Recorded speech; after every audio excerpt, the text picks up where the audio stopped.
Hey now, and welcome down to Airy Freeze Delights with another how-to video. And in today's video, we're going to be going over freeze-dried Skittles infused with Jell-O. That's right, Jell-O. And the flavors we're going to be working with today are cherry, lime, and blue raspberry. And we all know there's like 1,000 different flavors of Jell-O out there, so let your imagination run rampant with what you want to do with yours. But again, today, here's what we're focusing on. Now take note at some of the items we have in shot. We have the silicone trays, we have the mats, and we also have the option of adding Caro syrup as a binder. But here, just take a quick snapshot of everything that I use, and if you see something that maybe we can improve on and make this process better, please comment below. Now for the sake of this video, what I did was just poke some holes at the bottom of this jar and basically use this as my strainer. I wouldn't suggest it, but due to the amount I was doing, it was just easier. And from there, I kind of just take it in stages. I put a little bit of water, I shake it, I strain it, water, shake it, strain it. I just do that until all the colors come off, and then what you see here is left is just this beautiful white Skittle. And I know we're gonna have a lot of people out there saying, oh, you're wiping all the flavor away. There's not gonna be any flavor. Well, trust me, once you get all of the Jell-O flavoring on there, it tastes amazing. And even the white Skittle tastes great.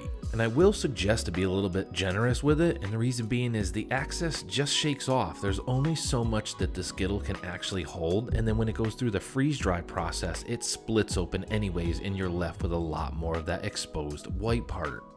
Another thing we need to know is the Caro syrup. If you are particular about the ingredients and don't want to use it, don't worry, the water is enough, but I do suggest about a tablespoon per batch. It just makes everything stick and bind together a lot easier. Another thing that you're going to see me doing here is double layering. That's right, I put a layer underneath, I put a silicone pad, and then another layer on top. Now if you are just getting into freeze drying, I would not suggest to do this. Stick with small batches, do what feels right, and then slowly increase your output. Next up is getting your machine ready. I'm specifically using a harvest right, so I'm going with the candy mode. You can go between 145 and 150 degrees. And once you have your vacuum cooled, go ahead and pop your Skittles right in. Onward to warming your trays. Some like it, some don't. Now I do have an ebook. There's a link in the description of this video below that goes into this a little bit more depth.